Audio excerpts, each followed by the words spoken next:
Well, hello and welcome back for another episode of your favorite weekly regenerative ag podcast, Ranching Reboot. I'm your host, Red Hills Rancher. This episode of the podcast is sponsored by Grassroots Carbon. No matter where you are within the regenerative ag, a Grassroots Carbon contract can give you what you need to take your ranching operation to the next level. There's zero upfront cost, and Grassroots Carbon has a very favorable profit-sharing arrangement with folks just like you. You'll maintain full control of your ranch and how you care for your land. In 2022, the average carbon price was right at $19 a ton. And for 2023, Grassroots Carbon is estimating the price will be over $26. Now listen, there's a lot of carbon storage companies starting up, but very few have actually issued payments to producers. And Grassroots Carbon was one of the first. The best thing about Grassroots Carbon is that when, not if, the price of carbon skyrockets, you'll get more money. Your payments aren't fixed on a per acre basis. They are based on per ton stored. So when the price of carbon goes up, you get more money. But what about wildfires, floods, and drought? Well, Grassroots took that into account. And if you're following good grazing management practices, such as frequent cattle moves and making sure your grass has the appropriate rest, you have nothing to worry about. When you're ready to join the carbon gold rush and take your ranching operation to the next level, just go to grassrootscarbon.com/reboot or click the link in the description to start your journey today. Last week's Spotify poll question was, do you think small businesses and farmers are adequately represented in the legislative system? And not surprisingly, every single response was negative. I wish things were different, but they aren't. Don't forget to check out this week's poll and Q&A on Spotify. Speaking of Spotify, did you know that I offer a subscription on Spotify? For just a few bucks a month, you'll get a subscriber-only feed without ads. You can subscribe on Spotify on my show page or find a link at the bottom in the episode description. Later on this week, I'll be in Stillwater, Oklahoma to take the Essentials of Regenerative Ranching course put on by Noble Research Institute. If you're interested and would like to know more, click the link in the description to see where the rest of the upcoming Essentials of Regenerative Ranching courses are and sign up today. Support for this episode also provided by Wild Ass Soap Company. We all know how hot it's been lately, and it's especially been humid down here in the Red Hills, which means I sweat a lot. No one likes being stinky, and that's why I love my Wild Ass soap. Their soap powers the funk right off your skin, leaving you fresh and clean. I also use Wild Ass Soap Company's charcoal-based deodorant, and my shirts don't smell like a high school locker room anymore. And when I want to smell my very best, I use some body boost from Wild Ass. They've got tons of great scents and smells, so there's sure to be something that'll make your nose happy.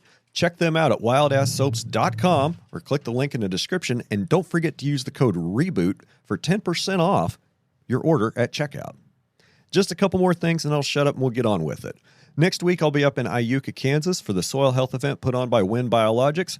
And don't forget that I'll be out at Lakin at the Bottom Line Conference the 24th and 25th of August. A great place to find out about all upcoming regenerative ag conferences, meetings, soil health events, coffee shop talks, and field days. Click the Linktree link down in the show description and scroll down to Soil Health Events calendar. That's it. I'll shut up. And now you guys enjoy episode 127 with Henry Arrowood. Hey, you want to make a podcast?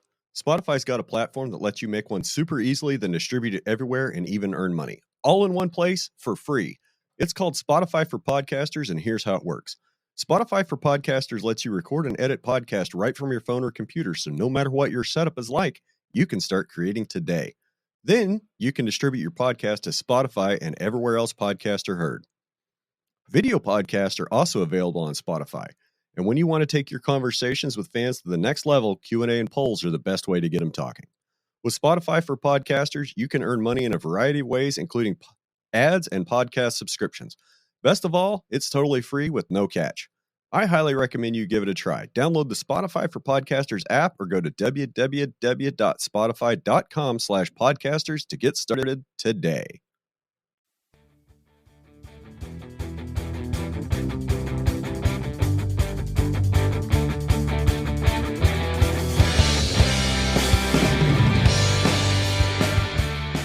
You know, it's kind of funny. I seem to have less internet problems 20 miles from town than people do in town or people do back east. I wonder why that is. Are you on Starlink? No, I'm actually on a local telco, and I got fiber to my house like 3 or 4 years ago. So I have a symmetrical 100 up, 100 down connection. Well, that's great for you. So here's my one hypothesis. I think that it's like I'm in an office space right now with probably like 30 people that are trying to use the Wi-Fi, and so it's probably also a bandwidth constraint. Um, but yeah, you that being here. So right now I'm in Minneapolis, and I'm right by like the Twin Stadium, Target Field, like right in the heart of Minneapolis. And I thought, the Wi-Fi would be great here, but we've had some troubles. So Minneapolis, interesting. I was going to ask, but I'm glad that came out anyway. So before I screw it up, I'm not 100% sure how to pronounce your last name. Arrowwood.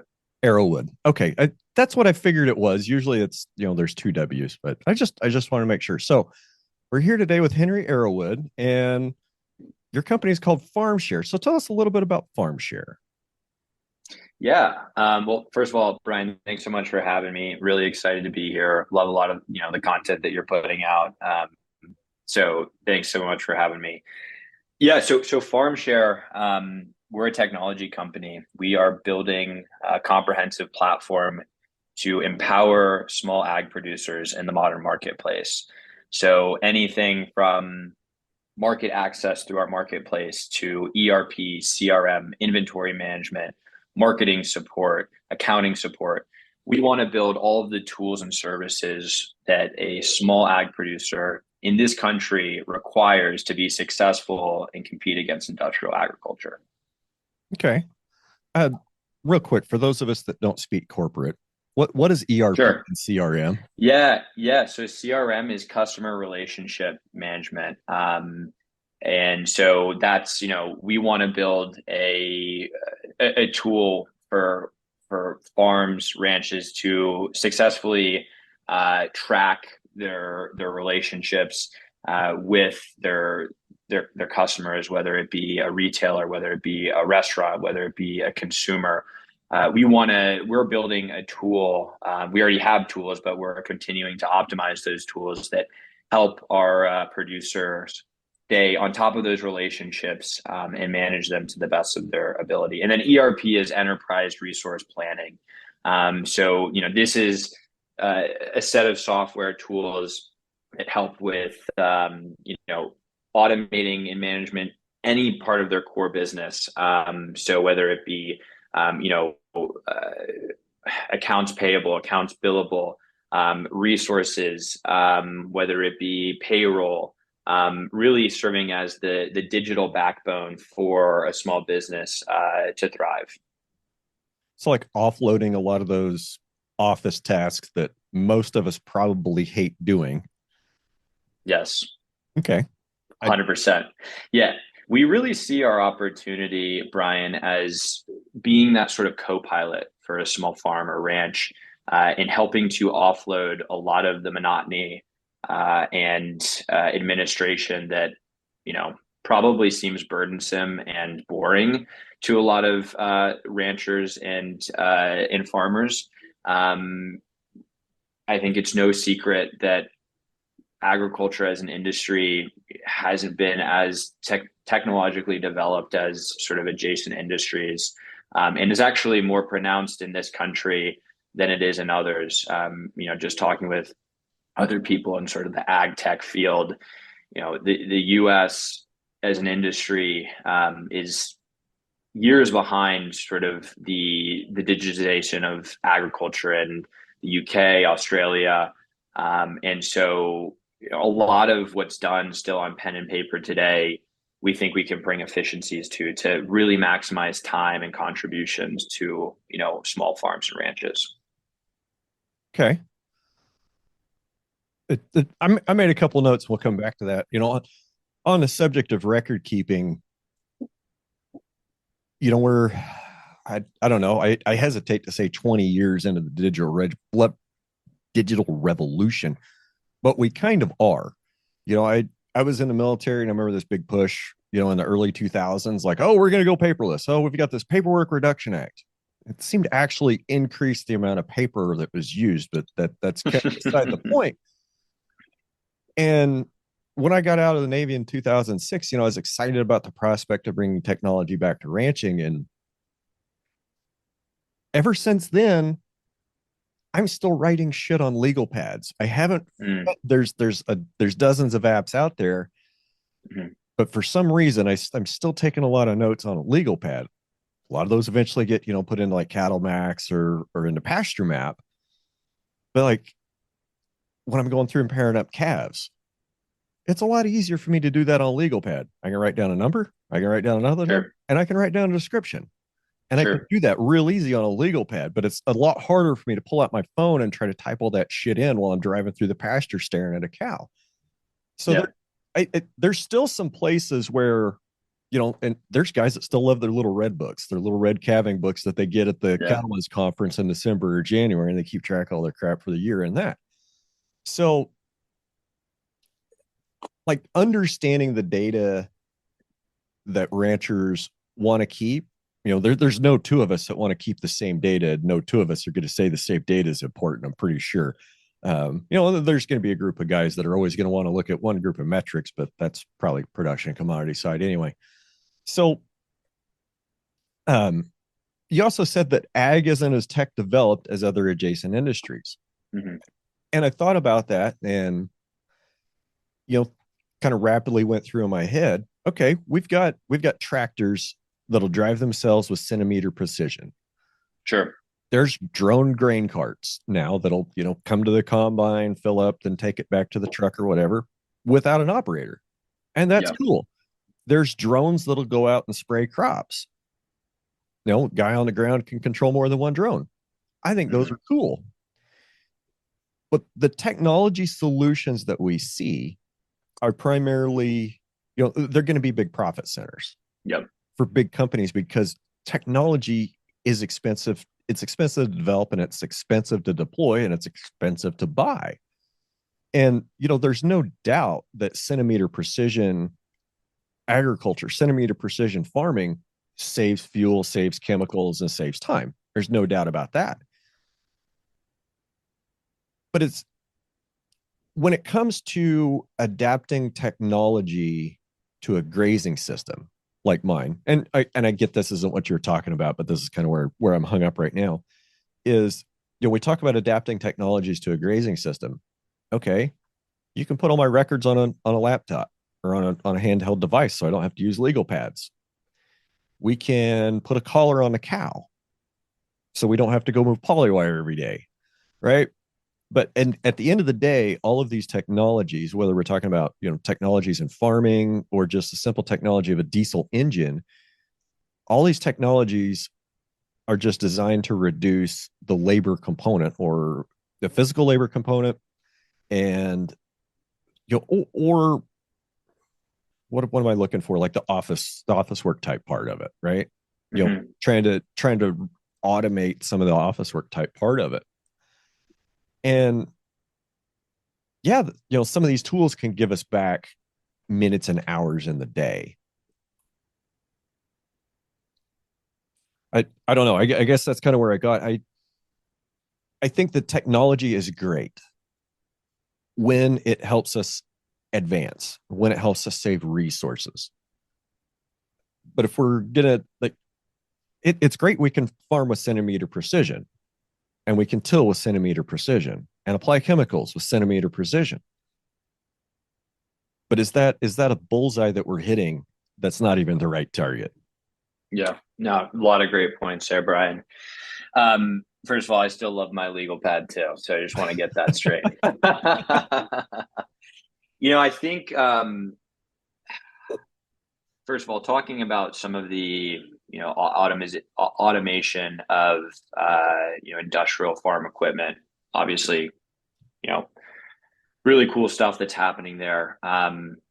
No doubt that there's technological innovations happening on that front. Where I see more of a void is in software supporting small ag. Right, we're not focused on, like, to be clear, like my company is not focused on industrial agriculture. We're not focused on supporting uh, big ag. We are focused on building technology solutions, to your point, that make advancements for small ag producers. Right, that's what we're trying to do. We really look at the arc of the curve of agriculture, right? With sort of the first way being very traditional agriculture at the dawn of the agricultural revolution, and then this was a very harmonious way of working with the land. Then there came the industrial revolution, and we formed this much more industrial way of in many ways working against natural cycles to maximize yields and led us to feed millions. And what we really think about a lot at Farmshare is sort of like this third way, like how can we take elements of technology to help work more harmoniously with the land. I don't think that they have to be sort of like these two jibing forces. I think that what we can do and where the biggest opportunity exists in for technology and in agriculture today is finding ways that we can bring efficiencies to optimize responsible ways of agricultural production. And that's really what we're focused on. We're not, focusing on maximizing profits for a big agricultural corporation. We're focused on building the tooling to help you and others do their job better, right?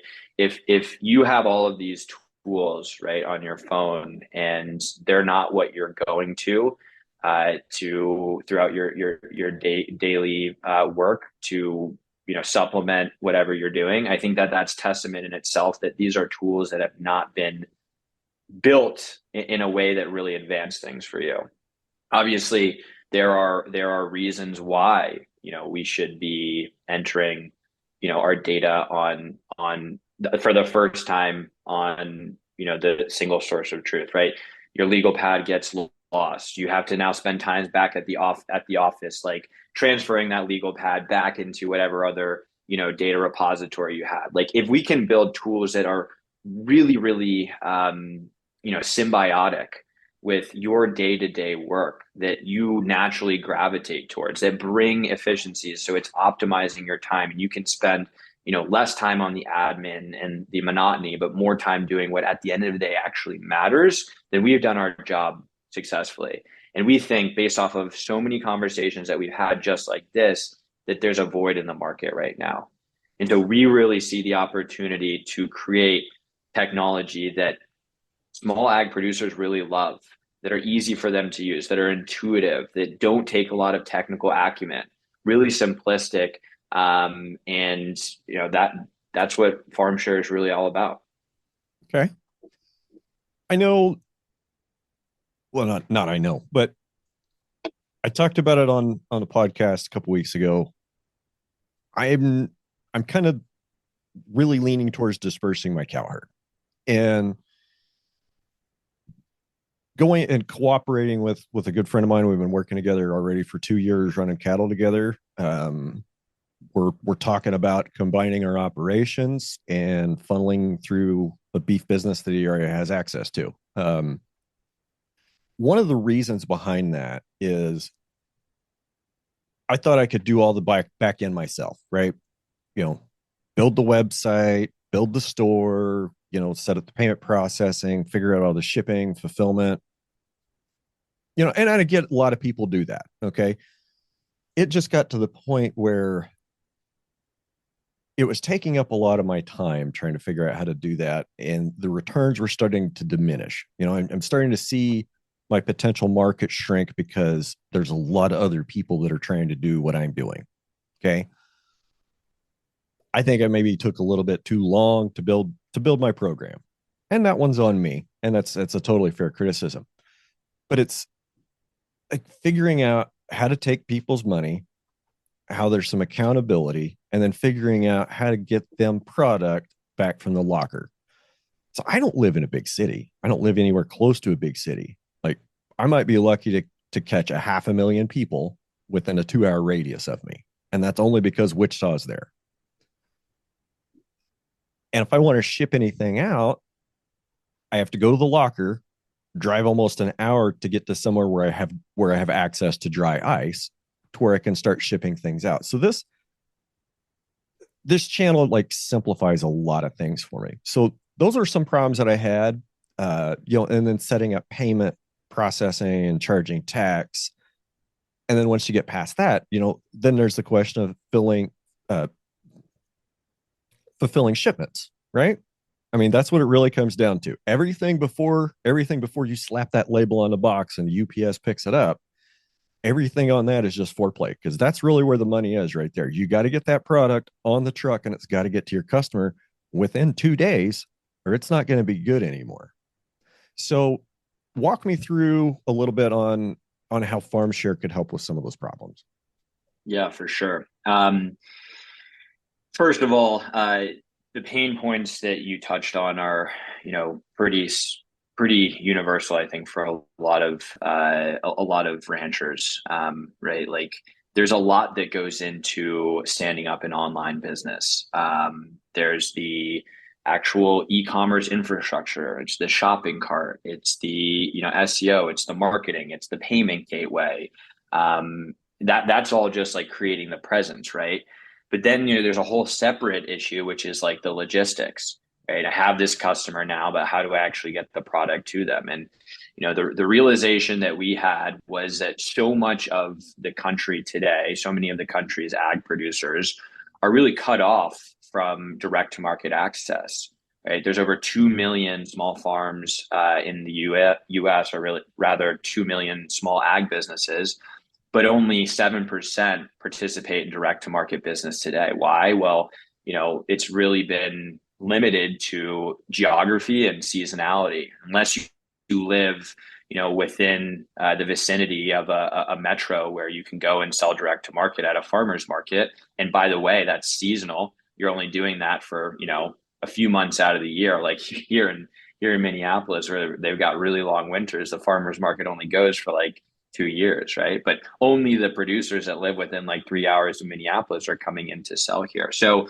a lot of the market is cut off. And I think the biggest barrier to entry is like figuring out this logistics issue, right? It's tough, like dry ice, cold chain packaging. How do I set up the relationships with, the third party providers? That's what my background is. So like, I mean, we can talk more about that, but like, that's the world I came from. And so I knew that world. I knew how to make that work. And I saw that there was currently a void in agriculture. And so we've really like demystified all of that. We're broken it down and structured a standardized process that's very turnkey for a producer like you or anyone else, to leverage the shared infrastructure of the e-commerce solutions that we've built, to leverage the infrastructure of the logistics technology that we've built. Just to maybe dive a little bit deeper on the logistics side of things. So what's really unique about Farmshare is we have built a logistics technology, which basically integrates rates from a bunch of different carriers, both national partnerships we have with UPS and FedEx, regional partnerships with carriers like Axel Hire and Viho. So for example, if you had a customer in Wichita, right, like we might use a more regional carrier versus like a FedEx or UPS, all the way down to, and probably not applicable to you, but like we also will use like Uber, for example. Like if we have a rather close delivery, we can leverage Uber, but we keep that all sort of obfuscated from the producer. It's not any concern to you whatsoever. What we do is we look at every single shipment or order that you get, and we automatically rate shop that. We determine, okay, here are all the different producers. We basically, ping their APIs and say like, okay, this is the order, this is the customer, here's the shipper, this is how much the product weighs, what's the best rate you can get me? Then we automatically select the best rate for that 2 days. Well, for this and beef, what we're talking about is 2 days, but maybe it's shorter, maybe it needs to be overnight, maybe it could be longer. We can basically just define the constraint for the time on every single product. Print that label, send it directly to your inbox, and then automatically schedule a pickup for that product. Right. So now you're not having to drive 2 hours to go drop off the product. You have FedEx, UPS, Viho arriving directly at your ranch, picking up that product and sending it directly to the customer. Okay. I dig it. And that's something that the industry, that the sector has needed for a while. I'm trying to remember who it was that I talked to about like a cold storage type model.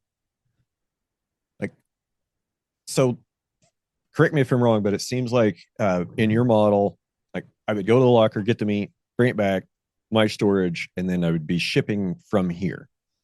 Um, idea that I was kind of kicking around is, there are cold storage warehouses everywhere around. And Hmm. there's, and they have fleets of trucks that move stuff between, cold storage warehouses. And granted, this isn't something I've really looked into a lot. And, there's names of the couple of companies that do this kind of thing escape me right now. But it almost that to me, I could the problem for a lot of small producers is storage. Mm. You know, you can only get so many deep freezes, so many chest freezers, or so many upright freezers before your basement's full, before your garage is full, and it's just eating you alive in inefficiencies of power, and you got to build a walk-in cooler. Well, Hmm. those get expensive fast.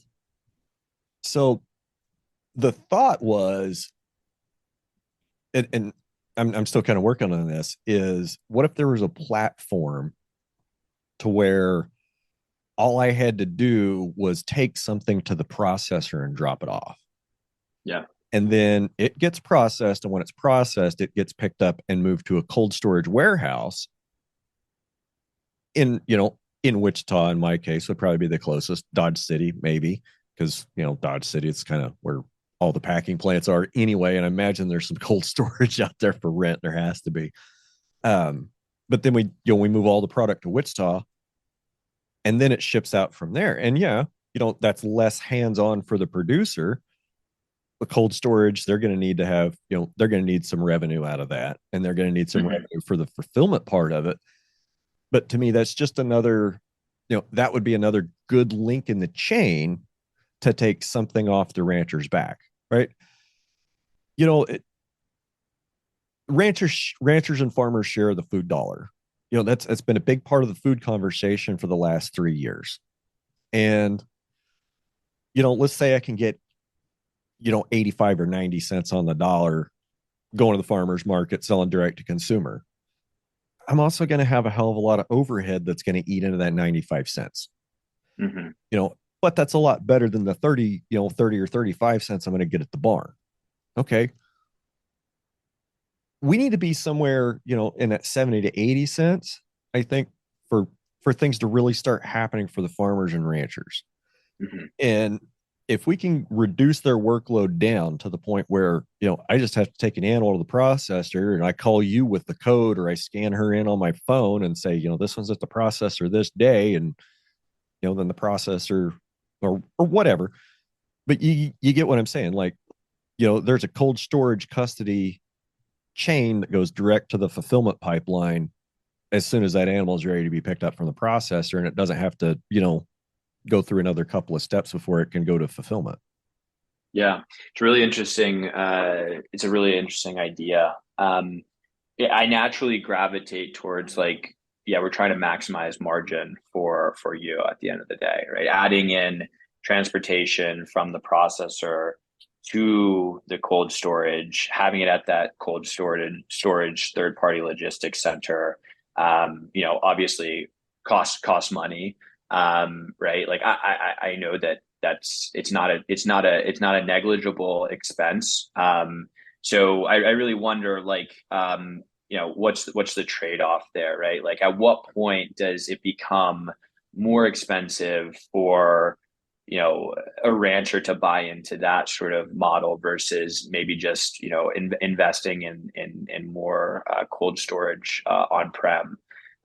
So certainly, something worth exploring, and I'd love to do a little bit more like analysis on that. And I think that from our perspective, like, definitely something that we would be willing to support. I mean, we are not only fulfilling like from our ranchers uh you know place of business, but we're also fulfilling from directly from meat lockers, right? So some of our producers like have basically struck a deal with their butcher, and they'll like pick and pack the orders for them, and then we just send FedEx or UPS directly to the meat locker, pick up the shipment and ship it directly from there. Or they'll pick one day of the week that they collate all of their their orders through the week, and then everything goes out on Monday morning, right? So they'll head to the meat locker. They'll spend like 3 hours in the morning packing all of their orders, and then meet UPS pick up the set of orders for that week and send them out. Yeah, I think the idea of working with a cold storage facility, it could have its place, right? I think that obviously there's some criteria we'd have to think through first, right? Like you're within earshot of Wichita, right? So it seems like something that makes sense. But some of the ranchers that we're working with are, they're 100 miles from the closest like 1,000-person town. So yeah, I have friends in Wyoming too.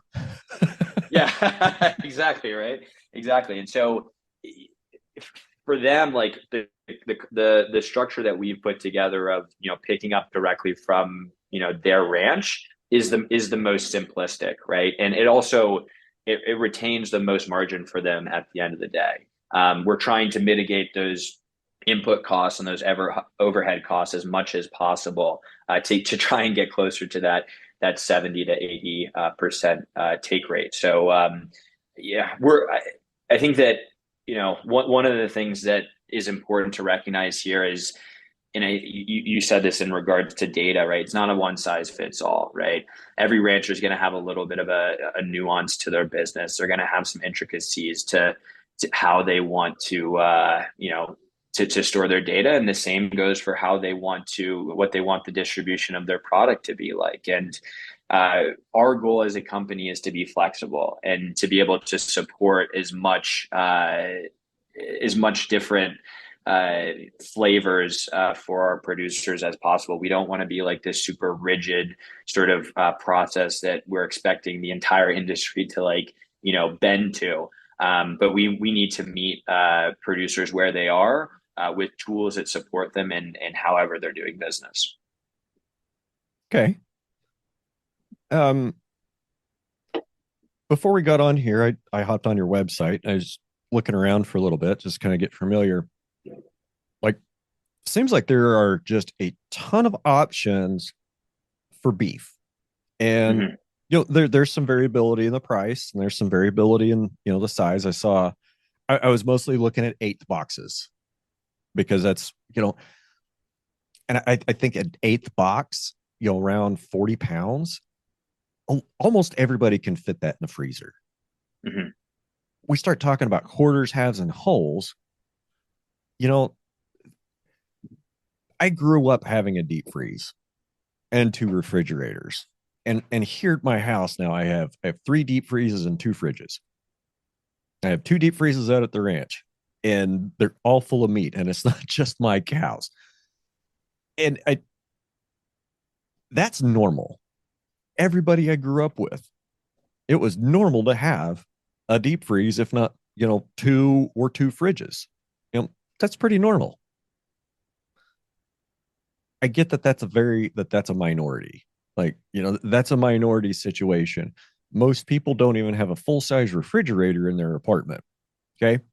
I get that. And we're in a different era than we were last time the direct to consumer sales were a thing, and people were buying, meat in cut, or buying meat in primals, right? Or, in primal quantities. People can't do that anymore because they don't have anywhere to put it. So I think as producers, we need to get to a smaller box. And I think the eighth box is a good place to be. So that's why I was looking at prices on eighth boxes. And I noticed there's kind of like the bottom end was 375, 400, and it went up to around 600. And granted, I just kind of scrolled through, but it does have the rancher's name, it has the ranch's name, where it came from, and what it is. The question I would have is how hard is it to get a unique brand identity on your platform and build a following? Do you have people that are loyal to loyal on the platform to a ranch that keep going back to that ranch, or are you seeing your consumers on the platform are more driven by price? Mhm. Yeah, a lot to unpack there. I want to first talk about your comment on, the deep freezers. I think that it's important to recognize that, direct to direct to direct beef businesses in the past have been predicated on shares, right? Like that's how people have bought beef directly from ranchers in the past. And, there's certain criteria for that customer to even be able to, contemplate buying beef in that way. They've got to have the capacity to store a whole or a half or a quarter. And the reality is most of Americans don't have that access. And so as we try and, scale the direct beef business to more of America, we have to recognize like, okay, well, what is the actual capacity for most Americans? And so what we're really trying to do is take like the direct beef business, which has been sort of more of a rural game, and open it up and make it accessible to more suburban and urban consumers, right? They still want the same transparency and traceability in their beef, but they don't necessarily have the capacity to go in and buy an entire animal. And so what we're trying to do is basically take the model and democratize it to all Americans who want to be buying beef directly from a rancher, but probably in smaller quantities. And what I'll say is like there's a lot of benefit to that, right? If you can, obviously the margins can be much higher when you're selling cuts than when you're selling wholesale. And if you have the proper tools in place that like make it efficient and effective for you to sell that way, which is what we as a company aim to do, it's a pretty enticing way to go to market.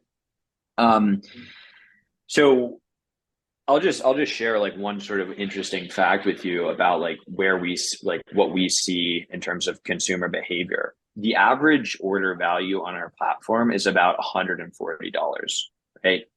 So we're not like yes, we have people that are buying eighths, and that's really right now like the most that we're selling, just because we've our focus to date has primarily been around shipping. Now we're evolving to support more like local delivery, local pickup, etc.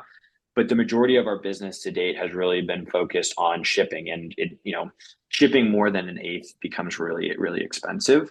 Um, but despite having that, and you mentioned like sort of the price range there on the ACE that we have on our platform, the average order value is at $140, right? So I encourage all the ranchers coming onto our platform to think about that when they're thinking about the merchandising of their products. Be mindful of the fact that like most Americans like they want to buy like around 140 $150 worth of beef, right? And that's probably reflective of how much space they actually have to house that beef at any given point in time. To your second question around like product differentiation and how we start to um, give platform to any one producer selling in Farmshare, and sort of the repeat pay rates and the customer loyalty. Um, we see that a lot of our consumers come in and gravitate towards like local first. Local first is a major driver for consumer behavior on our platform when there's parity between products, right? So we have some producers or some customers coming in that are looking for something very very specific, right? They want a grass fed, grass finished Piedmontese beef, right? Well, they might not have that locally, right? They might have like some Angus close to them, but they have a very particular product that they're looking for, and that will sometimes override the drive towards local. But for the most part, the major determinant in the consumer's prioritization is location. So that's what we see driving a lot of consumer choice on our platform: is how close is this producer to me? Are they in my state? Are they in the state over? But sort of the second order in the consumer decisioning is the attributes, right? Like as a platform, we really are see ourselves as sort of like a free market, right? We're not in the business of telling, saying like this is the right way to produce beef, this is the wrong way to produce beef. I mean, I think in generalities we can say that a lot of like an industrial factory farming is wrong, and we don't stand for that. But when it comes down to like, okay, where should the beef be raised? How should it be finished? Should it have, antibiotics? Should it have, what sort of grain should it have, et cetera, et cetera. Like that's not our place. We're not experts there. But what we want to do at the end of the day is we want to give platform to our producers to really, express their business and their philosophies, and give that transparency to the consumers so that we can be a matchmaker. Right. At the end of the day, that's where we see our opportunity is really in matchmaking these two economic traders. Right. I dig it. And like the whole theme is not the whole theme, but and this is rolling around my head. It's go back to what you're good at. I'm not a marketer. Like I'm not a self promoter. Anybody that listens to this podcast probably knows that pretty well. Like I'm not the best self promoter in the world, and I'm not a great marketer.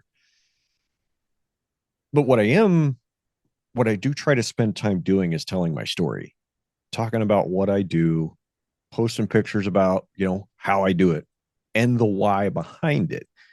And it's been, I can't remember, I've lost track of how many people have said this.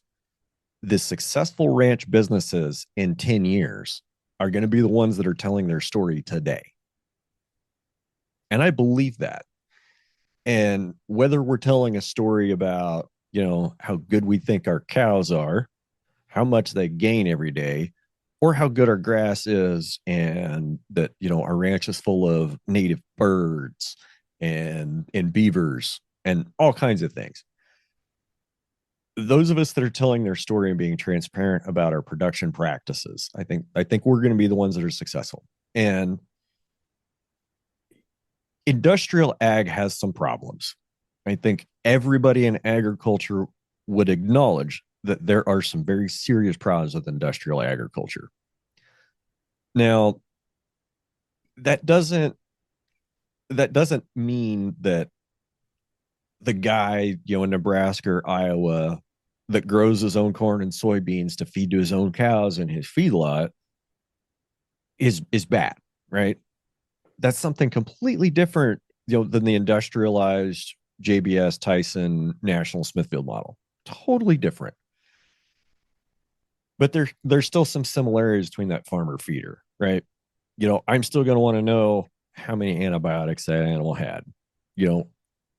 I might even want to know, what's the grain you fed them? What'd you spray on the grain you fed them? It doesn't have to be organic. It doesn't have to be non-GMO. Just tell me what you sprayed on it. I mean, if you put atrazine on it, tell me that. Okay. That's all I want. That's it. That's all I ask. To that effect, like back at the beginning of the year, I had a friend, it's about 30, 40 miles away. He's a conventional commodity farmer. And he made a post on Facebook. He said, if I milled wheat in my kitchen, how many people would buy flour from me in mason jars? And I said, Denton, sir, I will throw away all the flour in my house and replace it with your flour if I can buy it from you. Me too. And he hasn't called me. I mean, like, they're still trying to wrap up wheat harvest a lot in this part of the world. It should have been done a month ago. And he might not have had a whole lot to cut. But I would much rather it, and it's not organic, it's not GMO wheat, right? It's not no-till, it's not, regeneratively grown. I'll still buy it from him because it's going to put more dollars in his pocket than if he took it to the elevator. And it's going to encourage him to continue, and it's going to encourage him to do more of that next year. And he'll tell me everything he sprayed on it, why he sprayed it, and when he sprayed it. And I appreciate that. Mm-hmm. Don't mm-hmm. Chemicals in the food system are a problem. Alex Jones said it several years ago, and people just didn't get it when he said, I'm tired of them putting chemicals in the water to turn the frickin' frogs gay. Atrazine changes sex characteristics in amphibians. Like, That's a fact. It's on them. It's in the paperwork that they submitted to EPA. Like atrazine can change sex characteristics in some amphibians. So are they putting things in the water to turn frogs gay? I don't know. There's some truth to that. There's definitely something there. You know, just before I got on here, I looked at a TikTok, and it was this guy with like a bunch of his kids around him, and they're watching a crop duster, and the crop duster goes by. And it doesn't go right over him. The video doesn't show any drift coming their way. Just want to be clear on that. But they're all like, they're out there celebrating. And my only thought is, gee, and we wonder why there's so many chronic diseases and autoimmune illnesses in rural America these days. You know,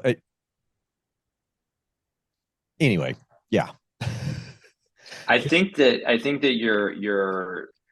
want to go one step farther on your buddy in buying wheat directly from him versus buying it once it's gone through the industrial food supply chain. I would wager to bet that his practices might change a little bit, as if he starts selling to you and to neighbors and to folks in Wichita, because his customer is now the consumer and it's not the grain elevator, right? The expectation for that product, the expectation around transparency is completely different. There's much more value placed on the naturalness of the production of that product. There's much more acceptance of maybe natural inefficiencies of the way he's producing that product, and much more leniency not to be chemically manipulating and manufacturing these products to meet some arbitrary specifications of how that product should be produced. So I think that you call it a really important point here, Brian, but which is like providing that direct to market access for any ag producer, it does so much. It starts to fundamentally shift the way in which we produce products in this country, right? When the buyer of our goods shifts from a corporation to an individual who has a different set of priorities and concerns and motivators, it starts to inform the way that we're producing those goods for that consumer. And as human beings, we'll gravitate towards things that are more natural, that we feel better about. It's a feeling, it's emotional, right? It's yes, one, feeling good about putting your dollar into the pocket of the person who's nurtured that food that you're putting in your body, but it's also having the confidence to know that that product was produced in a more responsible and sustainable way. And so I just think we're living at this point in time where the consumer is more demanding now than ever. We expect agency and control in almost everything that we consume, media, food, and giving the consumer the choice to vote with their dollars and to put their dollars directly into your pocket versus Walmart or Kroger is extremely important. In enabling that, we will give rise to more responsible practices. I mean, in order for us to be able to really make a difference in terms of mass adoption of regenerative agricultural practices, we need to give access to that distribution, and that currently is so limited. And so we really see our opportunity as a company to scale that access, because yes, a consumer of yours that lives in Wichita, they might know you and they might know how to buy your beef, but there's a consumer in New York City who would love to buy your beef, and he doesn't have a way to today, right? He doesn't want to be spending his dollars at Target. He doesn't want to be spending his dollars at Walmart. he would much rather be putting his dollars in your pocket, right? And so I think that access is so important. That takes me to the second point, which is the one you made around storytelling, right? The ranchers that are going to be successful in 10 years are the ranchers that are telling their story today. And you know, to your credit, have done a tremendous job at telling your story. But every single rancher has a story, but they just don't know how to tell it. They don't either have the platform to tell it. They don't have, you know, the wherewithal to put themselves out there. What we're really trying to do is help to give the platform to these producers to tell their story, to build this authentic connection between producers and consumers. Because at the end of the day, the consumer wants to hear that story. They want to know where that product is coming from. They want to know the philosophy behind the way you raise that product. And so for us to be successful and really scaling direct to market beef sales, it's really incumbent on our ability to successfully tell a story, because that is the motivator, right? We're not going to compete on price, right? We know how much it costs to responsibly produce beef, right? It's never going to compete with, you know, factory farm feedlot beef that's coming through, you know, Walmart. And it shouldn't, right? It shouldn't. Well, I'll just say you And cannot compete grazing cattle on grass with gain rates that guys get standing in a feedlot eating $20 or $40 a ton distiller's grain or wet beet pulp. I cannot compete. 100%. There is no comparison between a pastured animal that takes 2 to 3 years to finish on grass to market weight versus a feedlot animal that stands in a pen and eats wet beet pulp or distiller's grain all day for a year and a half and then goes to get slaughtered at heavier weights than I do. You know, that 100%. it's not a healthy animal, and that production system is so heavily subsidized by tax dollars. It's absolutely disgusting that grass-based it the disadvantage in the marketplace that a grass-based producer has competing against over subsidized grain-fed beef is just absurd. And I would love somebody to put math to it to show Mm-hmm.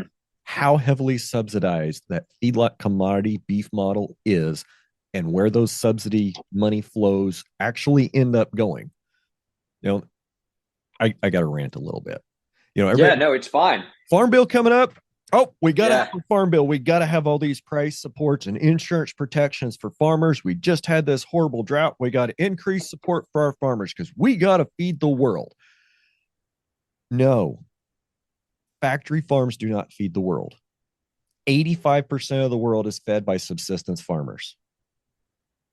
Like 85% of the world. So that 15% of the world includes the US. We're eating hyper processed crap. Most of us are. Europe's starting to eat a lot of hyper processed crap. So who are we really feeding? I mean, we're not feeding the starving pygmies in New Guinea. Okay. We're not doing that. We're not feeding starving children in our own country. We're not even feeding starving people in our own communities. So let's stop with the feed the world bullshit. Like Mm-hmm. I'm over that. Let's feed our Yep. communities. When there's hungry people in our communities, it's ridiculous. We need to solve those problems first. We need to be growing food in our communities that our communities are eating, not number two dent corn that shipped 1,000 miles to go feed cows in a feedlot, not growing alfalfa with Colorado River water in Arizona and shipping it to Saudi Arabia. Let's stop. Let's stop. Yeah. Okay, rant over. I think that the rant though is really good, and it's demonstrative of some very deep. You're not competing on price. You never will, and you shouldn't be. I can't So what are you compete on competing on? price, but then again, I don't think they can compete with me on quality. 100%. And but here's what I think is really the lesson and the takeaway for a lot of ranchers. Most of the consumers like they don't take that for granted. Like they don't take that, or rather, they don't take that for fact, right? They don't know really that you have a better quality product. So what do you compete on? I think fundamentally you compete on storytelling because your beef has a story. The beef at Walmart does not. And the consumer wants to hear your story. It's emotional for them, right? You have like you have some levers when trying to shift a consumer, right? It's price, it's convenience, it's quality, but it's also emotion, right? Like what do you have at your disposal? You have quality and you have emotion, right? But to prove the quality, you have to pull on some emotional heartstrings, right? You're not going to get in front of that customer and prove to them that you have a better beef product until they try it. And so how do you do it? You tell your story. You tell your story effectively. That is what the consumer behavior away from buying that Costco beef to buying beef from you. Right. And we were talking about the disconnect between producer and consumer. And I can see how your platform is trying to solve some of those problems. And I like to say, I like to use the phrase shake the hand that feeds you. And Can I just show you something really quick, Brian? yeah, yeah, yeah, yeah. Give me 1 second. I got to show you this because I think you're going to love this. I've been I'm just told going I to should have stand up and trademarked that phrase. well, you know who actually well, first of all, can you see Oh, that? sweet. Yeah. Shake the hand that feeds you. It's on the back of your shirt. That's It's on awesome. the back of my shirt. Yeah, yeah, yeah. So I actually heard that from Michael Pollan. Okay. If you food writer. Yep. Yep. Yep. Yep. Yep. Uh, Power steer. yeah, I think yeah, yeah, yeah. I think he the omnivore's dilemma. I think he is when he in that book. That's where he maybe first introduced that phrase. But regardless of its origin, I think we can all agree that it is so impactful and it's so true. And it sounds simple on the surface. Shake the hand that feeds you. But there's layers there to unpack, and it's something that you can say to anybody that eats food. And great, you want to be a vegan. Last week's episode with Molly, which you haven't heard yet because it hasn't come out yet, with Molly Englehart. She's a really cool chick. She's a vegan. She runs a restaurant. Her co-owner is Woody Harrelson, and she's known him for Wow. 30 years. Yeah, she's a really cool chick. Um, you want to be vegan? Great. I have zero problem with that.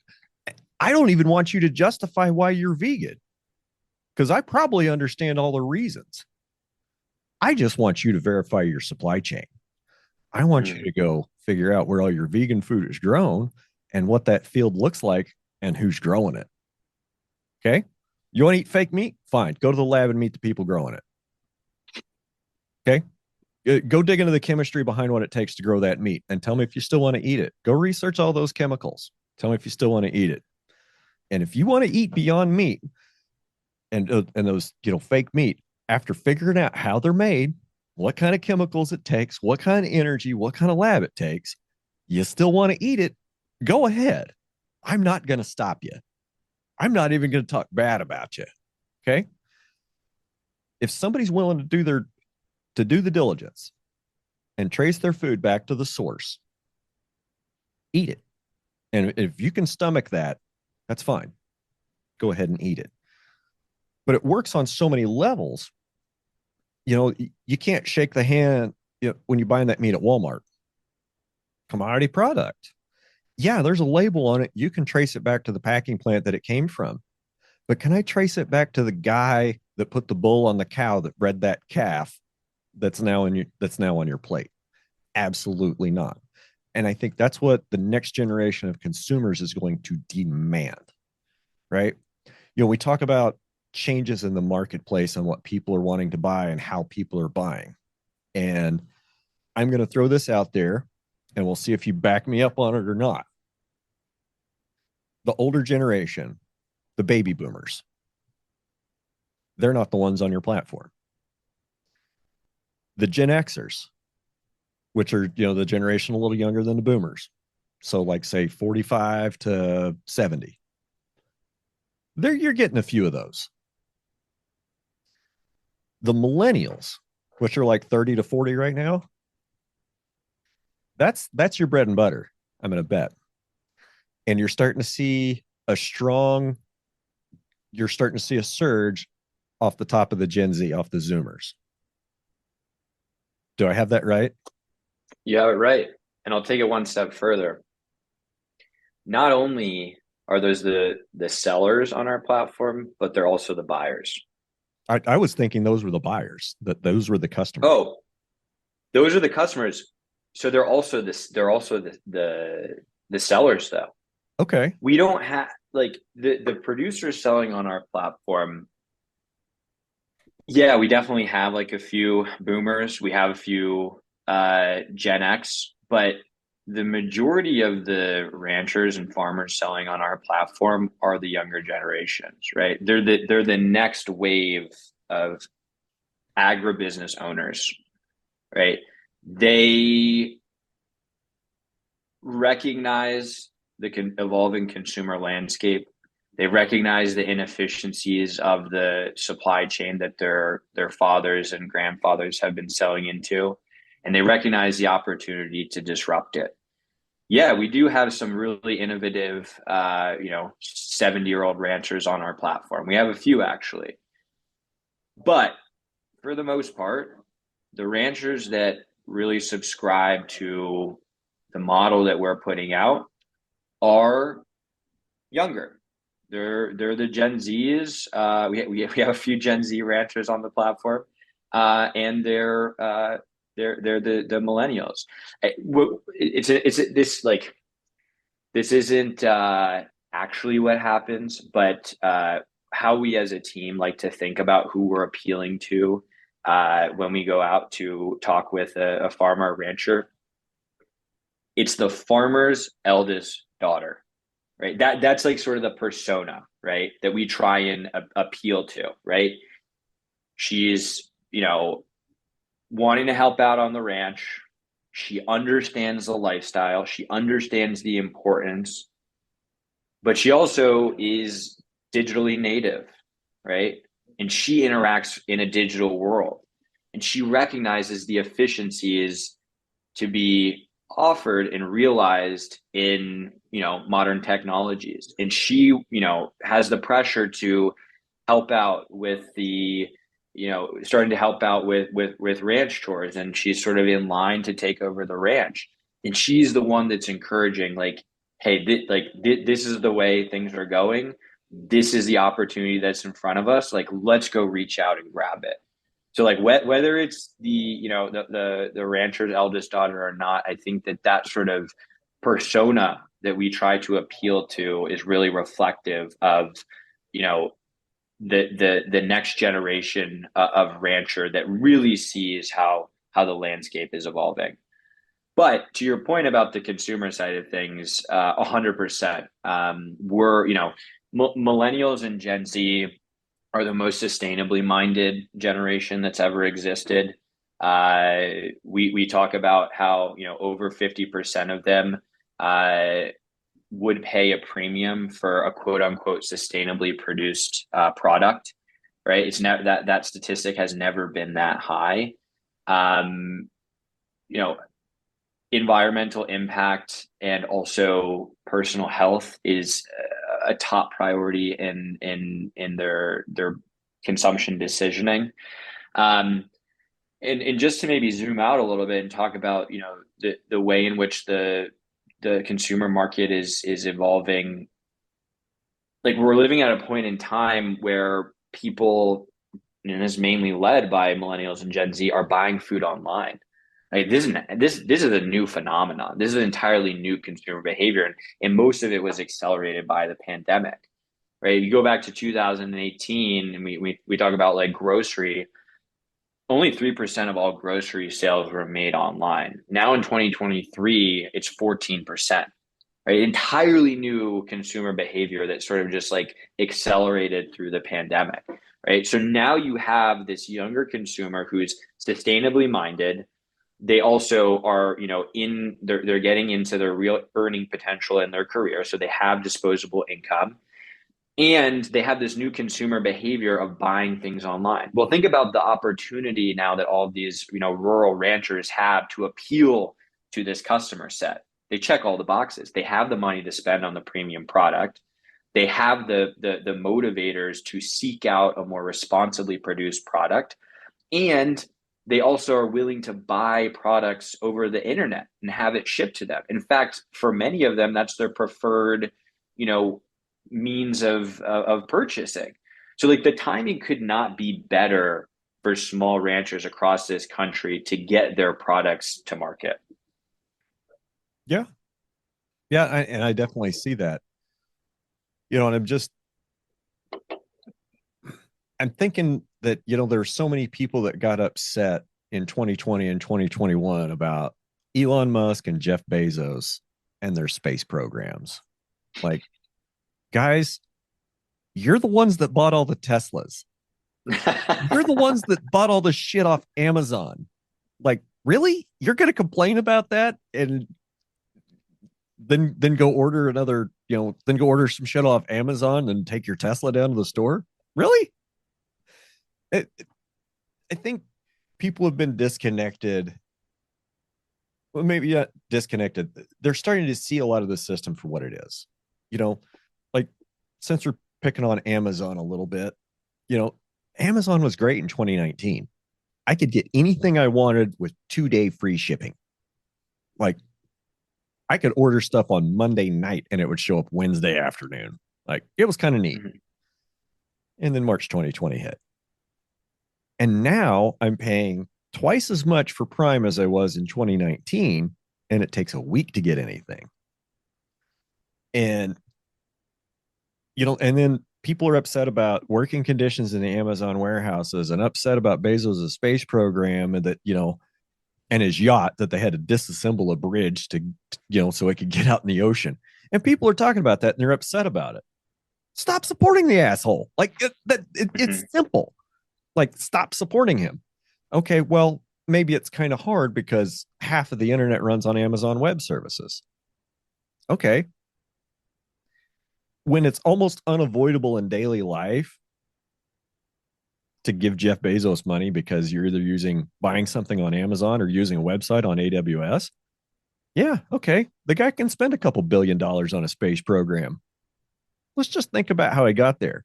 In the same token, how did Tyson, Smithfield, JBS, Cargill, and National get where they are?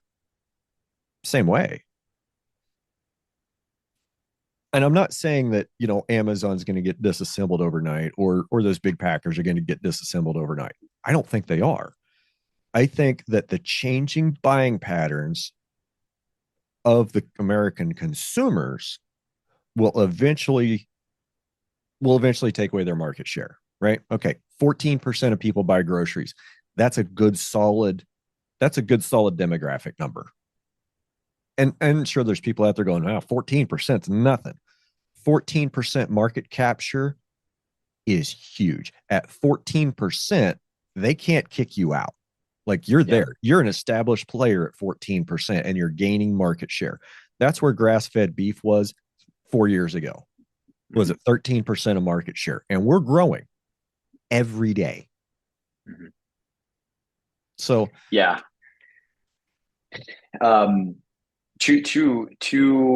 Two really key ideas pull out of that.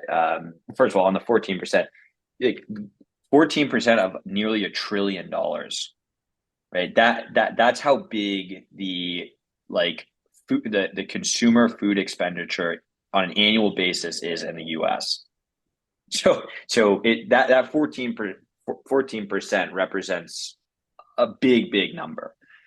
On the Amazon side, I was talking to a rancher the other day up in Montana, and she painted a really great picture for me. I never really thought about it in this way. You're, a consumer. that's driving down the road and you find like a little farm store and you bop in and you want to buy some beef.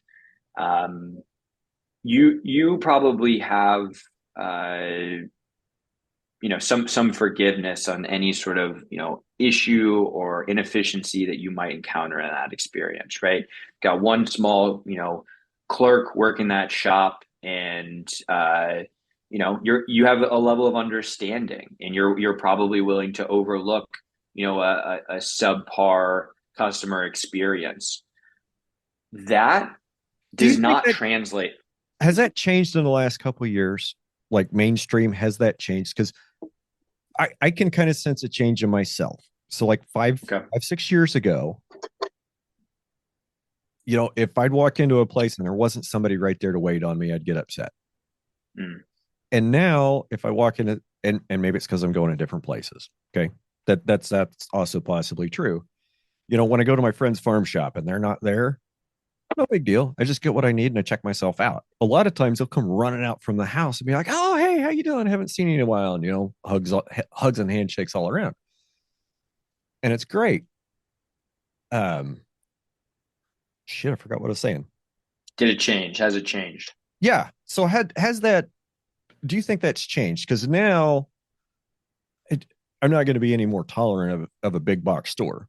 Like, Mhm. if I have a problem at a big box store, and the hourly employee is probably not going to help me. We go to the manager's probably not going to do a whole lot because he probably has Mhm. zero authority to do anything. But when you go to that farm store, even if that person's out back taking care of pigs or fixing fence and has to run in, they're working. Yeah. And if you have a problem, they're going to fix it. And I was thinking about this earlier. So if I go to Walmart and I get a package of ground beef and it's got a bone in it, yeah, whatever. If one of my customers gets a package of ground beef from me that's got a bone in it and they tell me about it, I'm probably going to give them a free pound. And Mhm. then I'm going to call the locker and be like, "Yo, not mad. One of my customers just had a bone and some ground beef. Just want to let y'all know." And then maybe they can go look at their grinder and see, "Oh, hey, got a plate broke here and it's letting some stuff through. We'll fix that." Mhm. That's not going to happen at a big plant. Yeah. You know, I, Have pe- I sell somebody bad meat, that 100% gets replaced. I can't make somebody sick. If I make anybody sick, I'm probably out of business. Tyson Cargill, they ship 500,000 pounds of bad meat and make a bunch of people sick. Then they just get to pay a little fine and say, "We're sorry," and go on. I think that people, um, to your question, I think that people became a little bit more understanding through the pandemic, because I think that the pandemic really shined a light on just the fragility of local small businesses, right? We saw so many businesses fold during the pandemic, right? And so I think that people are a little bit more understanding, um, of the nature of small business now, and supporting local than they have been in the past. I think that that was a byproduct of the pandemic. But I think to the original point, like what this rancher was telling me was like when she goes to a small country store farm shop, she has this level of understanding. She has this level of um, you know willingness and tolerance, to maybe not the most ideal or optimal customer experience. But when you take that online, there that goes out the window immediately, right?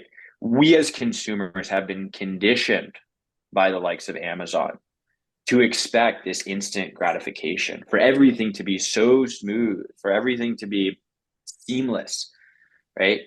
And when we have a bunch of these, smaller producers that are trying to like emulate Amazon, right, in terms of customer experience, it's not going to work, right? It's not going to work. Like you said, like you're a rancher, right? You're not a technologist. You're not.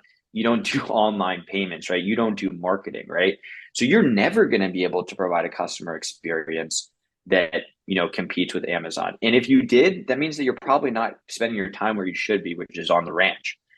So what we see as our opportunity is to, like, let's handle that for producers, right? Like, let's create the best possible customer experience that we can to emulate like the status quo of online shopping as it exists today. And let's share that access to a producer like yourself so that we can make it feel as much like Amazon, because the reality is, whether we like it or not, like it's a creature comfort, right? That's how we've evolved.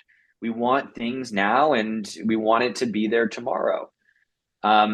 So like our whole philosophy is like we want to take some of these modern technologies. We want to evolve to the expectation of the modern consumer in terms of convenience, and then we want to disperse that access out through the industry so that all of the producers can benefit from this shared infrastructure, and we can meet the customer where they are today, because they are not going to have they're not going to have the understanding and the tolerance when it comes to online. The second that there's an issue, guess what? They're going to order it from Walmart, right? Because they know it's going to be reliable and convenient, and it's going to arrive there tomorrow, and they're not going to face any hiccups along the way. So I think that that was like a really like light bulb moment for me when I heard this rancher say that she was so worried about just how she was going to compete with sort of the customer expectations that consumers have in online shopping today. And I don't think that producers should be worrying about that. I heard something this morning in regards to Amazon that I just found fascinating. So just as some preface here, Brian, I'm at this business accelerator here in Minneapolis. My whole team moved here. It's called Techstars Farm to Fork, and it's focused on Techstars Farm to Fork. Techstars Farm to Fork, yeah, and it's basically focused on startups in ag tech and food tech who are reshaping the future of food. So we have teams. There's 10 of us in here, 10 companies in here from all over the world. We've got two teams from Italy, one from Australia, one from Nigeria, a few from the US. And it's really awesome sort of to be here with all of these startups that are really trying to challenge the status quo. And I had a coffee this morning with one of the companies, and they create technology for dairy, and we were talking about Amazon, and this was unbeknownst to me, but Amazon is really listening to the consumer. They're coming to recognize that there's this growing consumer demand around traceability, that there's this growing consumer demand around transparency, that there's this growing consumer demand around having the agency to pick exactly like where their product is coming from. They don't want to buy it from a black box anymore, right? They want to know where it's coming from. They want to understand the supply chain, and Amazon they're building this functionality out. So Amazon on their product roadmap is going to be releasing feature and filtering functionality that will enable consumers to have more choice in where their product is coming from. Oh, I want to buy fruit that hasn't come from outside of this country. I can select that. I want to buy meat that was raised here in Colorado, which is where I live. I can buy that. So Amazon they're evolving. Like they're a well-oiled machine, and they're constantly adopting to what consumer expectations are, and they recognize that there's a lot of consumer dissatisfaction around the industrialization of so many parts of what we consume today, and so they're really evolving to meet that consumer demand, which is a bit scary, I think, for people like us. But I think that again, like it just further places the emphasis on like the storytelling, because the edge that we have that they will never have is this authenticity. It's this connection. It's this relationship. And like really getting like your story and your narrative out in front of the consumer is the way in which I think all small ranches have the ability to compete. Yeah, for sure. So there was something else I heard about Amazon, read about them in the last week or so, that several years ago they instituted a company-wide yes policy. And okay, so let me explain that a little bit. So if you're manager of a team and one of your team members comes to you with an idea, you either had to say yes or write a 2-page thesis about why it wouldn't work. And it was just a real short little anecdote. And they said that one of the things that came out of that institutional yes program was Amazon Web Services, which it is their number one profit center now. So just something about Amazon, like an institutional yes policy, or write a 2-page letter explaining why it won't work if you want to say no. Mm-hmm. I'm not implementing that here. That will not be a Yeah. policy at this business. But I like it, and I like it. It's I think there's some good things there. So I want to know about Henry. I want to know about tell me where you came from and what Mhm. you've done with your life before this and how you got the idea for Farmshare and why you think it's important. Yeah, for sure. Before I jump into that, I think that that's a really important like call out that you made about Amazon.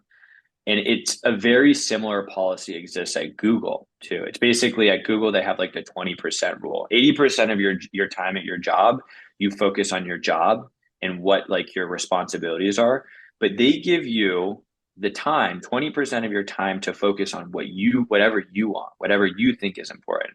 And if we look at like the two companies that have probably provided like, some of the most innovation within our lifetimes, it's those two companies. So I think it's really like the idea of what they're implementing in their culture is really important. It's always challenging status quo. It's promoting intellectual curiosity, and I think that that really spurs the innovation that those companies have benefited from. For example, like Gmail. Gmail was that came out of 20%, right? Similar to like AWS coming out of the yes policy. So I think that there's some as to what level you pragmatically implement that in your business, I think to each their own. But I think that theoretically there's some benefit to that sort of framework at an organizational level. So so my background, I did not come from an ag background. I'm 100% a city slicker. I grew up in Washington, D.C. My earliest exposure to agriculture was actually through my mom. My mom worked for the senator of Wyoming. And so I spent a lot of time on ranches and with cattlemen growing up. And I think that like if I'm to be introspective, like that probably seeded some deep admiration and passion for that way of life. But then I went on. I moved to Colorado after college. Was working in financial technology, and then moved out to San Francisco for my job. Was out there for a while, working in fintech and in e-commerce, working with companies like Shopify and Square and a bunch of these big e-commerce technology companies. Never liked San Francisco, was literally out there for my job and my job only. And when the pandemic hit, I had the opportunity, like everybody who worked in technology, to move and to go remote. And I'd always gravitated to the Rocky Mountain West, and so I moved to uh, Wilsaw, Montana, a ranching town of about 150 people. I lived on a ranch there. My fiance, my dog, and I, we moved there and we lived on a ranch, this seventh generation cattle ranch. And I kept my day job. And before and after my day job, like before 9 a.m. and after 7 p.m., I was serving as a ranch hand on this cattle ranch. And I got to know beef, pretty well. I got to go through a calving cycle. I got to go, check fences, every day. I got to really understand the depths of what it meant to be a lot cattlemen in this country. Did you have to And catch I the was 3 just, a.m. cows around you the know, highway calls? Did you have to catch the we 3 got a.m. some of cows on the those. highway? Also, yeah, we definitely got some of those, and also we also dispersed several of those calls too. Right, like the neighbors' cows had broken through the fence and were out on the highway as we were driving up to check on the cattle. Also, like being in Montana, like calving in Montana in March is treacherous. I mean, we'd have to we had this uh, Seth, the rancher that I lived on his ranch. He had this what he called like a calf oven, which was basically like a doghouse that at the at the bottom had like a thermocoil that we would take the wet calves in the night and put them in there when it was snowing sideways and it was 20 below zero. So it was an amazing experience. I could not have been happier for it, but I was also at the same time deeply saddened to learn about the deep inefficiencies that were plaguing that industry. I quickly, when I got to the ranch, learned about that food dollar, right? I learned about, of the every dollar that I was spending at the grocery store, only 14 cents making its way back to a small producer's pocket. And Yeah. that, go And if ahead. that was at the end of 2020, that was as bad as it's been in a long time, like For sure. price wise structure for the producer. 100%. And so it was accentuated, right? It was worse at this point in time than it's ever been. And, that realization of the very intermediated, antiquated hub and spoke supply chain that exists today, in contrast with what I was doing in my day job. At my day job, I was building technology for small businesses and, you know, apparel and beauty to go direct to market through the power of e-commerce. I had this like aha moment. I was like, why can't we apply some of this technology to agriculture? Why can't we bring small farms, ranches, fisheries direct to market through the power of e-commerce? And by the way, we're living at a point in time where people are ordering food online. We're living at a point in time where the consumer demands are higher than they've ever been. And I really recognize that there is this perfect opportunity to capitalize on all of this momentum and really introduce a platform shift that would give direct to market access to small ag businesses across this country a chance. And so we went out and we built our first product, which was a marketplace. We launched a beta with 30 producers from around the country. We had like salmon fishermen in Alaska. We had, beef growers in Montana. We had, tropical fruit growers down in Florida.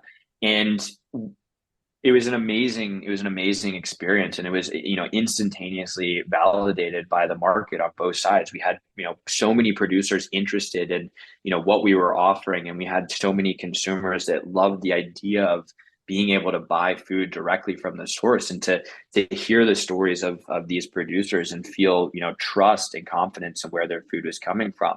But through that experience, we came to recognize that the issues were actually much pervasive than just the market access. We found that there is fundamentally a void in the services and technology and infrastructure that were supporting these small ag businesses. If they were really going to give a fighting chance to compete against big ag, and they were going to really be given a chance in the modern marketplace, they needed tools and infrastructure that were going to support them and help them to thrive. And so we're now at a point in our business where we're really focusing on building a comprehensive suite of services and infrastructure to support small ag businesses. Again, whether that be inventory management, whether that be capital products like annual operating loans, equipment leases, whether that be marketing support, accounting support. There's so many, facets of a small ag business, and like just are so time consuming and so monotonous. we can standardize that and we can offer it as a turnkey solution to be like the best co-pilot for a small ag business to thrive in the modern market.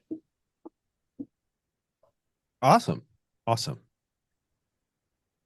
So what talk a little bit more about fundraising in the ag tech space. Yeah, it's a tough market out there right now. You know, the capital markets in general are obviously in uh, a peculiar space right now. And venture capital has been hit really hard. Agriculture is not a particularly sexy area for most venture capitalists to invest in. So I think you're already sort of starting out with a very small opportunity for money. Um, but uh, there is growing concern at a climate environmental level for innovation in agriculture technology. And so I think that we're starting to see the turning of the tides a little bit, and we're starting to see uh, money flowing in to ag tech. Hopefully we can be the beneficiary of some of that. But interestingly enough, we're also seeing it at the federal level a little bit too. I mean, we are seeing a lot of grants come online that are trying to provide market access and infrastructure for small ag. I mean, I think one of the silver linings that came out of the pandemic was that we really started to recognize more than ever, and I know that for people in ag, they've known this since the dawn of time. But for people outside of the industry, there was really a light shown on the consolidation and the corporatization of agriculture, and I think through that there was a lot of pressure on policymakers and legislators to build programs to promote diversified and distributed supply chains and provide infrastructure for direct market access for small ag. So, it's great to see that there's so many programs at the state and federal level that are trying to help build infrastructure and programs. But again, like the state of the capital markets is tough right now, and it's almost like you got to have like sort of this like cockroach mentality, like you will survive, even when it comes down to nuclear holocaust, like you got to find a way to survive. And so we're at that point right now where we're waiting for things to improve, and trying to focus like on building the most value that we can for producers, and hopefully the market will eventually back us up when the economy starts to right a little bit, and we'll be able to really scale this thing to the level that we think it can be. I mean, again, like going back to the beginning of this conversation, there's 150,000 of the 2 million small ag businesses in this country that are going direct to market today. Like our primary goal is to provide the best services and infrastructure for those that subset of producers. But again, like ultimately, we hope that we have the resources to scale to like a much broader swath of small farm business in this country. We don't think that it needs to just be 7% of the industry that has direct to market access. We think that number should be much greater. So our first order of business is to build the best tools that we can for the people that are already participating in direct to market business. But our second order magnitude issue is to help expand that access out to more producers, so that your buddy down the road who's a grain farmer who's selling into a grain elevator today, maybe has the alternative channels and paths to market. That's our vision. I like it. I like it. Henry, you've done a great job covering where you've come from and why you built Farmshare and what you guys are doing today. So before we get out of here, why don't you talk a little bit about Farmshare's vision for the future of farming? Yeah. just to sort of hone back in on that last point, I mean, I think that there's a one so Joel Salatin, I think, has been pressed on this point about, how scalable is regenerative agriculture, It, right? it will, Harris. Everybody, Just everybody's get pressed on. yeah, everybody gets pressed on that point, and anybody from the media will press on that point. And I think that he has a really salient point in response there, which is, regenerative agriculture is not scalable, but it's repeatable, right? Yep. That is the truth. Like, I don't think that we move forward in terms of creating really scalable regenerative farms or ranches. It's not going to happen. It's not possible. But what we can do is we can provide the right incentive structures, and we can provide the right access and distribution so that it's repeatable. Right? It is sad to me to recognize that, like, the average age of somebody in ag business today is like almost 70, right? There's It's done nothing but go up for 15 years. Exactly. There's not incentive for new people to get into this. People are just, dropping off like flies. So, our vision is that we can put forth a platform that, provides the access, the distribution, and the incentives to not only like maintain the herd of ag businesses, small ag businesses that we have today, but also, encourage more people to get into this business. I mean, crazy to me when I got into this line of work to realize that, 100 years ago, more than 20% of the population was an ag producer in some capacity. And now that number is like 1.2%, right? I mean, we've just seen major corporatization. And like, it goes back to the point about shaking the hand that feeds you. How can you shake the hand that feeds you when only 1.2% of our population is actually producing something, right? And I the think it's less incentive than structure, that. I think it's less probably, because you take out all the seasonal and migrant workers, yeah. and that number drops. And that number also takes into account people that own land, that live in town, and that have somebody else manage their land for them. So it also Mhm. takes into account those numbers, which I don't know. I don't think we actually know what the true number of people involved in full-time farming and ranching is, but I bet it's less than 1.2 million people in this country. Like Yeah. it's Yeah. almost frightening of how few people actually produce the food. But then there's a whole segment in there in the food system that's not talked about, and that's all the jobs in the processing.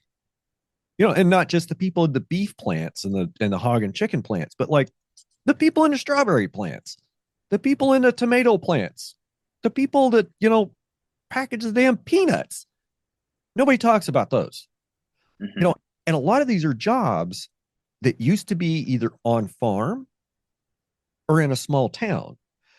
Back in the 80s, before all the consolidation, and Mike Collicrate and I have done several great episodes on this, and several other people and I have talked about it. Greg Gunthorpe is another great one to talk about consolidation, especially on the hog side. But in the early 80s, I mean, even through the 90s, every plant in every town in South Central and Southwest Kansas, we had a locker. There was always a place to go get one taken apart and disassembled. And they all closed. They're all gone. Like, I'd say 75, 80% of them that we had in the early 80s in our small towns are gone. I mean, I used to be able to hit 5 lockers within an hour drive. And now I've got 2. And the second one has just opened up in the last couple of months. And it's become more difficult over the last 30 years, 40 years to get animals processed. There's fewer places available to do it. As far as if you want, get 1 or 2 animals done, so you do direct to consumer. It wasn't part of the plan from the beginning to kill all the small lockers. That's just what happened because, you've got a guy that's, in the late 80s, early 90s, or even some of them lasted in the early 2000s. They all aged out and nobody wanted to buy those businesses. And that's why they closed. They didn't get bought out. I mean, I'm sure they were doing good business up till they closed. I think most of them closed because the guys were just aging out and there were no young people coming up to replace them. And now here we are in 2023, where we've got hundreds, if not thousands, of community scale meat plants that are trying to open up across the country. And they all have the exact same problem. They can't find cutters. They can't find people that'll work because it's not knowledge that we have anymore. It's not institutional knowledge that we have anymore. We took our skilled butchers, or we took our skilled butchers out of the small town plants, and we de-skilled that job. We de-skilled a job that used to take years to master. We de-skilled it to the point where they can train somebody how to do it in a couple of days, because all they have to do is make this one specific cut on the carcass, right? As they're flying by 6,000 a day. You know, so we de-skill that work. Well, it's a non-skilled worker. We can pay him less. We'll just pay him minimum wage. Well, now you're taking a good job out of a small town that needs jobs, and you're sending it to Dodge City or Garden City or the Texas Panhandle to a migrant that may or may not be illegal, that company can pay minimum wage to. And they're going to take those profits driven off of corn and soybean subsidies, and they're going to export them offshore. I mean, National Beef is owned by the Chinese. Or no, I'm sorry. National Beef is actually owned by Marfrig, which is Brazilian. JBS is Brazilian, and JBS is not just beef, guys. They are pork, and they're working in chicken too. Smithfield Foods is a Chinese-owned company.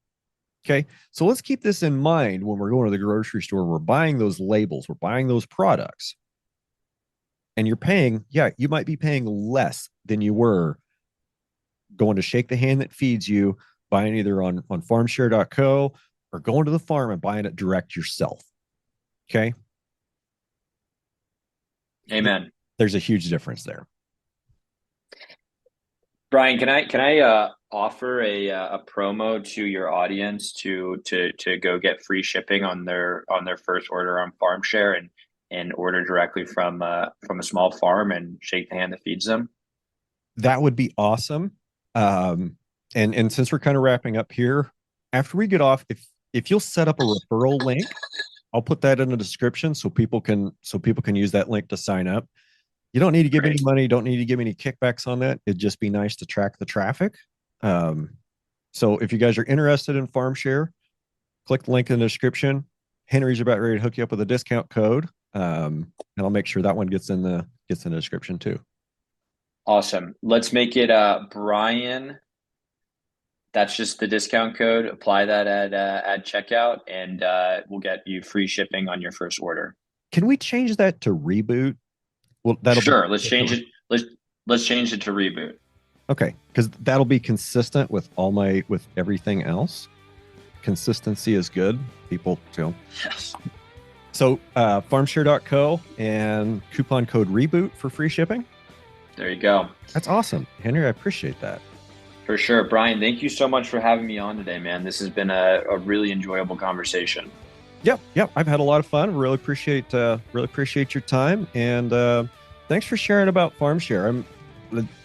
I'm a lot better educated on it than I was before, and I'm definitely going to check that out, and might even get signed up so I can get some of my freezer cleaned out.